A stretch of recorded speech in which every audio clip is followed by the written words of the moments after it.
हरे कृष्णा। माघ मास के कृष्ण पक्ष में पड़ने वाली शक्तिला एकादशी का व्रत सभी एकादशियों के व्रत में महत्वपूर्ण होता है। इस एकादशी के व्रत में भगवान विष्णु का पूजन तिल से करने का नियम है।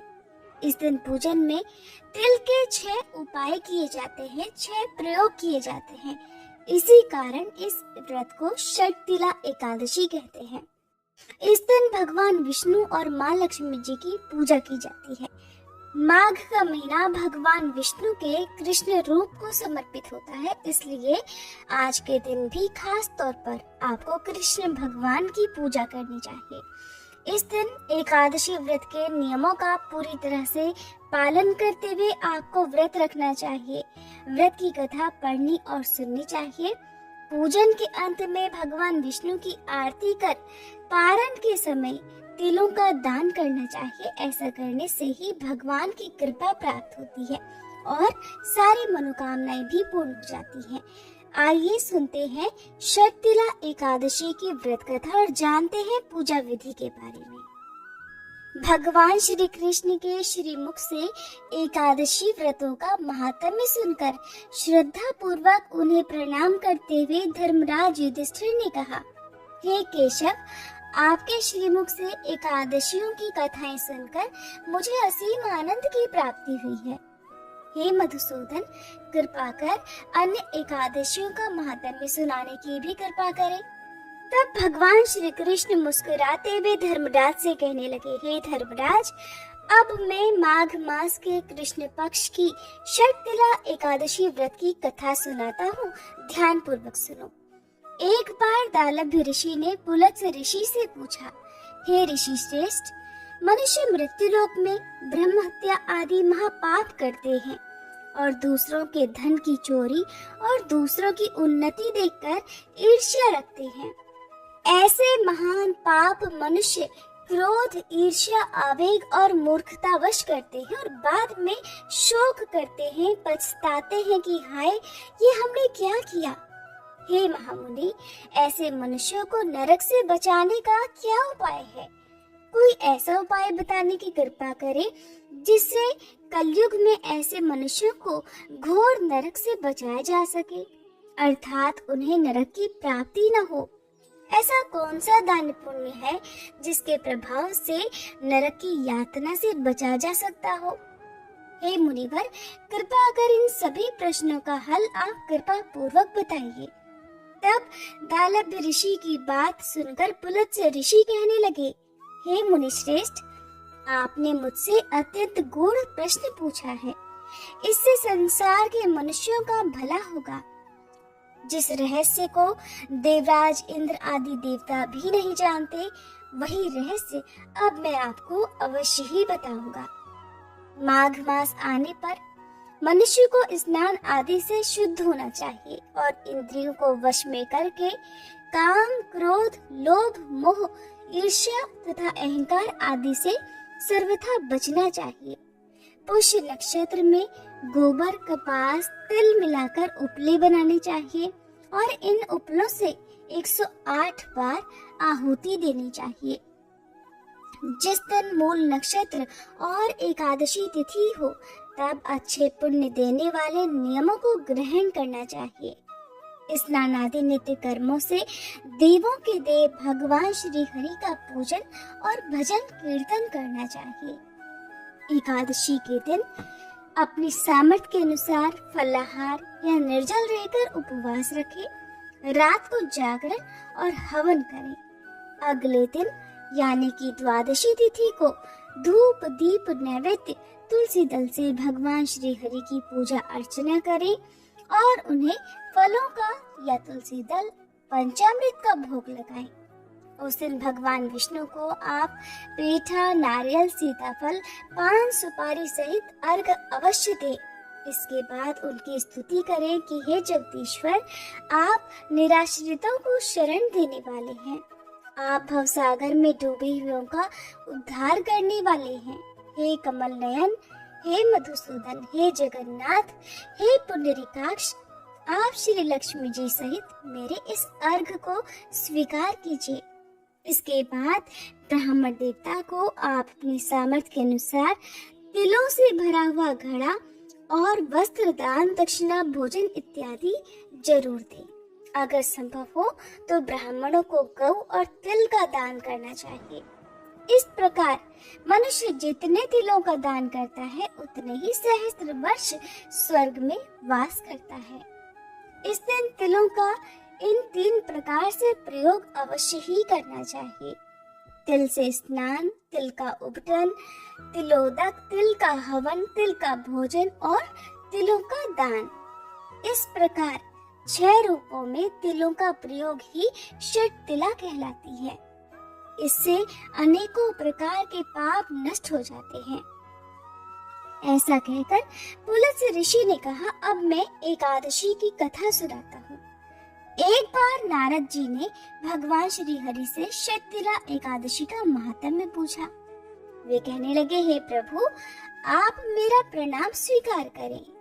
नारायण नारायण प्रभु, षटतिला एकादशी के उपवास का क्या पुण्य प्राप्त होता है? उसकी क्या कथा है? कृपा कर मुझसे कहिए। नारद जी की प्रार्थना सुनकर भगवान श्री हरि कहने लगे, हे नारद, मैं तुम्हें प्रत्यक्ष देखा सत्य वृतांत सुनाता हूँ, ध्यान पूर्वक सुनो।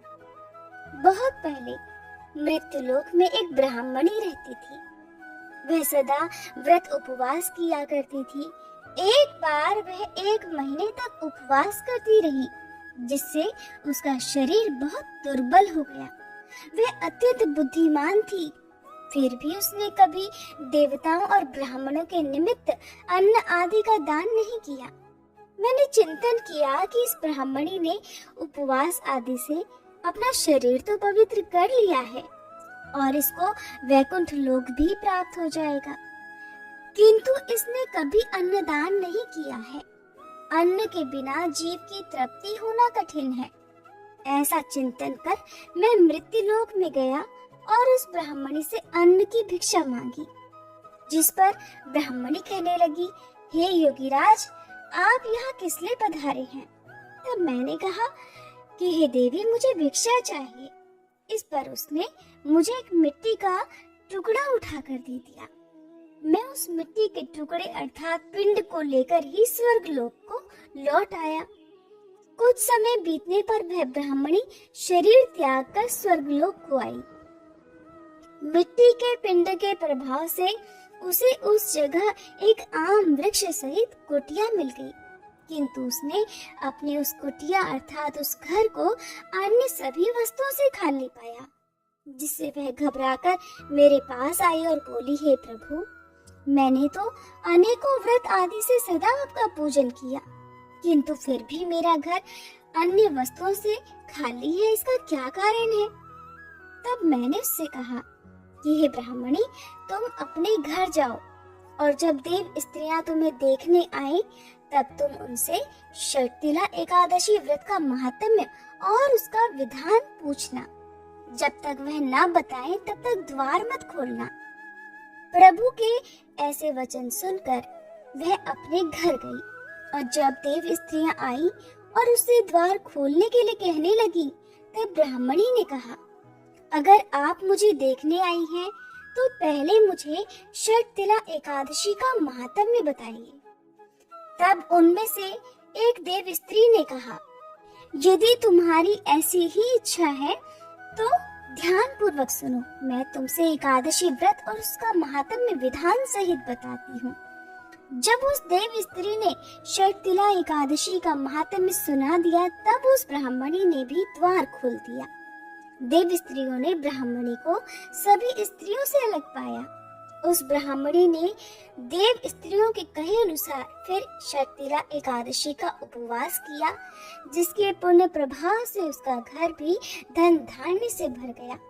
अतः हे धर्मराज, मनुष्यों को अज्ञान को त्याग कर षटतिला एकादशी का उपवास अवश्य ही करना चाहिए।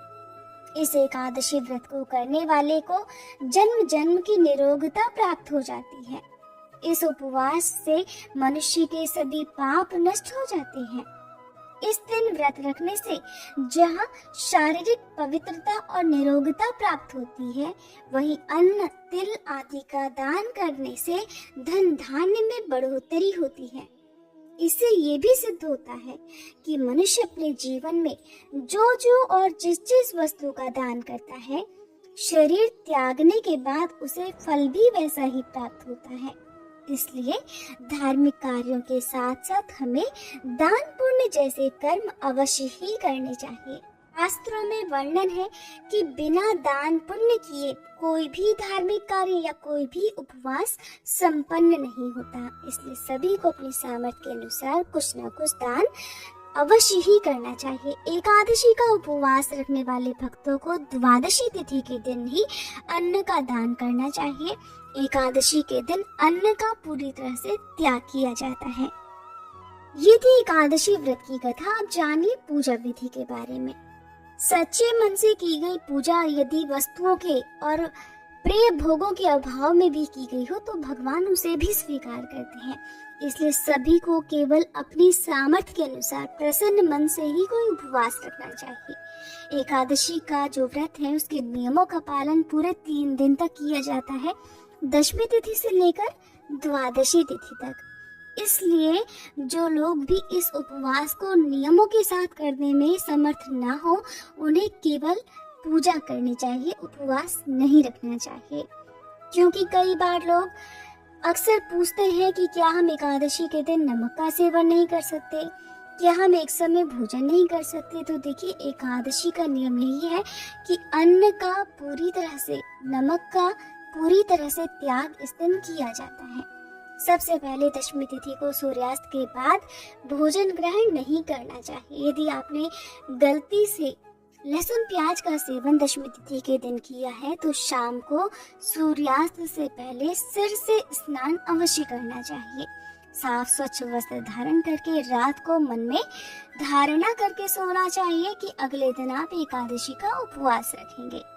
फिर एकादशी के सुबह जल्दी उठकर, हो सके तो ब्रह्म मुहूर्त में, नहीं तो सूर्योदय से पहले उठकर पूजा करनी चाहिए। इस दिन आप भगवान विष्णु की पूजा में चंदन का प्रयोग करें। अक्षत का प्रयोग भूलकर भी ना करें। जो दीप आप प्रज्वलित करें उसमें थोड़े से काले तिल आप जरूर मिलाएं। तिलों का प्रयोग चाहे वो सफेद हो या काले हो, आप इस दिन जरूर करें। हवन में काले तिलों का प्रयोग ज्यादा शुद्ध माना जाता है, ज्यादा पवित्र माना जाता है। छोटा सा हवन आप अपने घर में एकादशी और द्वादशी तिथि के दिन कर सकते हैं। घर पर आए हुए किसी भी याचक को एकादशी के दिन आप फलाहार दे सकते हैं। आप उन्हें फलों का दान कर सकते हैं, दान दक्षिणा दे सकते हैं, लेकिन जहाँ तक हो सके अन्न का दान इस दिन करने से बचना चाहिए। विधि विधान से पूजा करके, मंत्रों का जाप करके व्रत की कथा पढ़ी और सुनी जाती है और फिर सबसे अंत में क्षमा याचना की जाती है। भगवान को भोग में तुलसी दल का, फलों का या फिर आप पंचामृत का भोग इस दिन लगा सकते हैं।